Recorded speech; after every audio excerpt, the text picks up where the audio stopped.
Selamat pagi Bapak Ibu sekalian.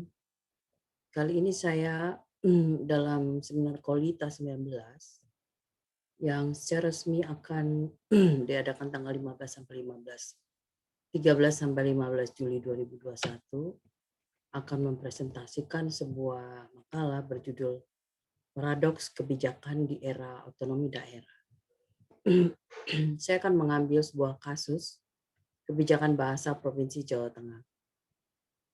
Oh ya, saya perlu memperkenalkan diri. Nama saya Imelda dari Pusat Penelitian Masyarakat dan Budaya Lembaga Ilmu Pengetahuan Indonesia. Latar belakang penelitian saya ialah waktu itu ketika otonomi daerah berlaku, yaitu ketika Undang-Undang Nomor 22 Tahun 1999 tentang pemerintahan daerah ditetapkan, masing-masing provinsi, kabupaten, dan kota mencari identitas lokal melalui Pemda ya. Pemda ini kemudian memilih salah satu bahasa atau bahasa-bahasa. Dan di kasus di Provinsi Jawa Tengah ialah Pemda memilih bahasa daerah Jawa sebagai identitas daerahnya. Persoalannya ialah Jawa Tengah ini dilihat seragam dalam hal etnisitas, padahal plural dari segi bahasa dan budaya. Mari kita berikut ini metode penelitiannya. Saya melakukan penelitian kualitatif melalui dokumen kebijakan, kemudian literatur untuk melihat sejarah sosial masyarakat, dan wawancara orang Sunda di Jawa Tengah dengan metode pervasive sampling ya. Mengapa orang Sunda di Jawa Tengah? Karena orang Sunda merupakan penduduk asli di Provinsi Jawa Tengah.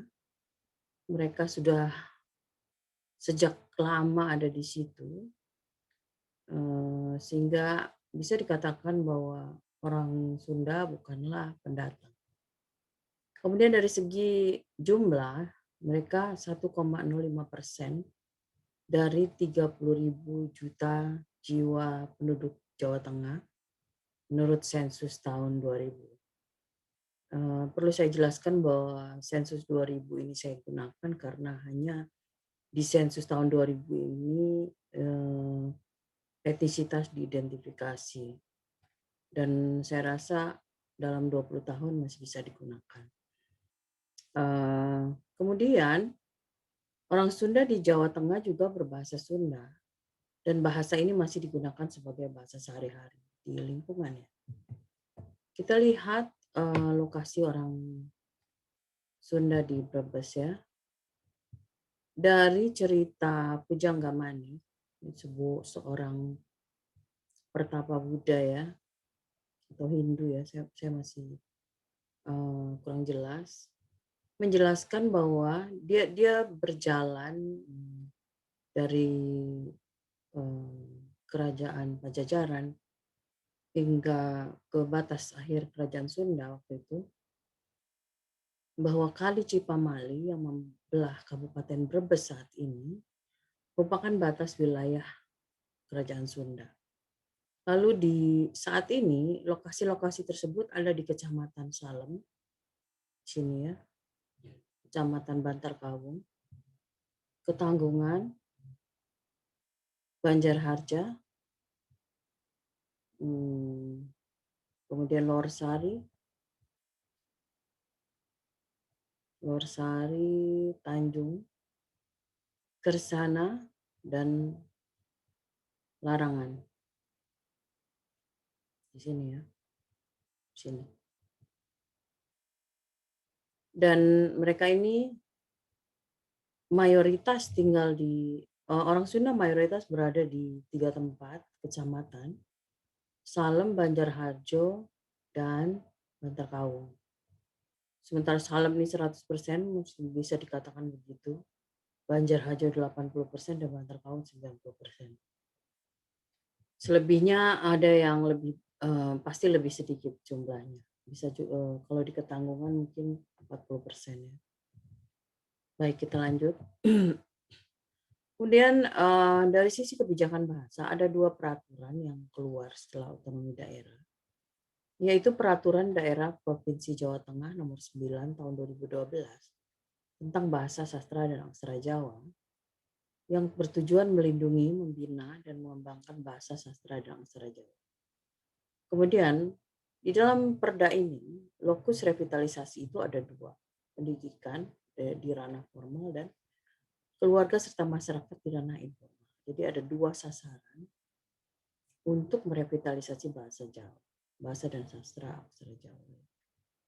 Kemudian Peraturan Gubernur Jawa Tengah Nomor 57 Tahun 2013 tentang petunjuk pelaksanaan perda yang sebelumnya dikeluarkan, yaitu pendidikan dasar, menengah pertama, dan menengah atas wajib melaksanakan pengajaran bahasa dan aksara Jawa. Mata pelajaran ini merupakan mata pelajaran terpisah yang diberikan oleh kasih waktu 2 jam pelajaran. Lalu ragam bahasa Jawa yang diajarkan bergantung pada bahasa di wilayah setempat dan apabila ditemukan kesulitan dalam implementasi, baik karena geografi dan kultural akan dilakukan perbaikan. Nah,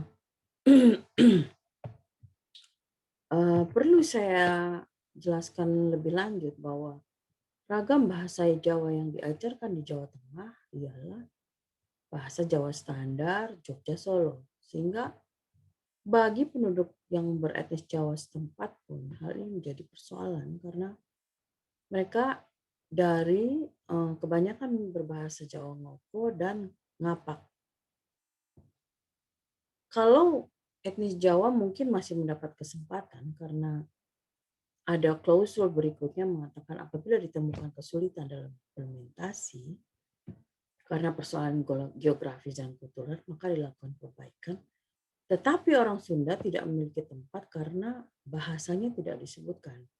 Dalam kebijakan ini hanya bahasa Jawa yang diberikan tempat di dalam peraturan di Jawa Tengah. Mari kita lihat bagaimana respon orang Sunda terhadap kebijakan. Saya waktu itu bertanya dengan seorang guru sekolah dasar. Ia juga cinta sekali dengan kebudayaan Sunda dan juga bisa dibilang seniman. Apa yang Anda rasakan ketika kebijakan ini berlaku?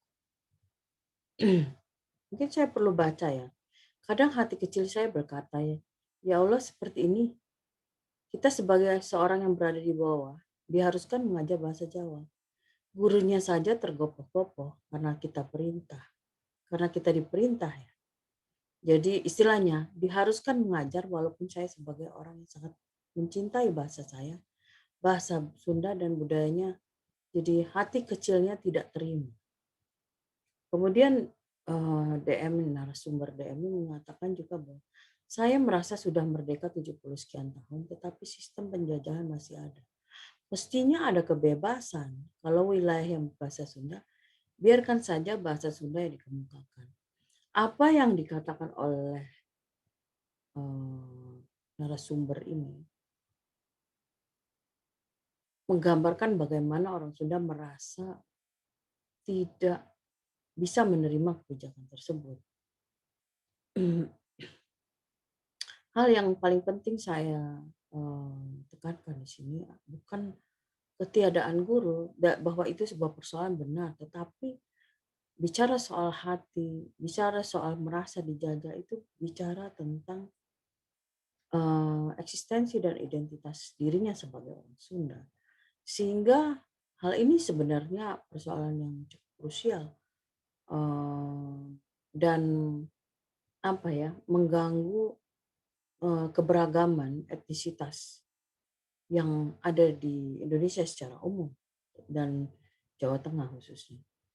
Kemudian kita melihat respon Sunda terhadap kebijakan bahasa berikutnya dalam pertanyaan apa yang Anda lakukan ketika kebijakan bahasa Jawa diterapkan di seluruh Provinsi Jawa Tengah. Secara umum bahasa Jawa itu yang standar Jogja Solo sulit diajarkan karena gurunya memang tidak ada dan bahasanya juga Jogja Solo sehingga asing. Kalaupun orang Sunda, dui bahasa Jawa dan Sunda juga bahasa Indonesia ya. mereka akan sulit mengajarkan bahasa standar Jogja Solo karena ini bukan bahasa yang sehari-hari mereka dengar, kalaupun mereka dekat dengan penduduk berbahasa Jawa.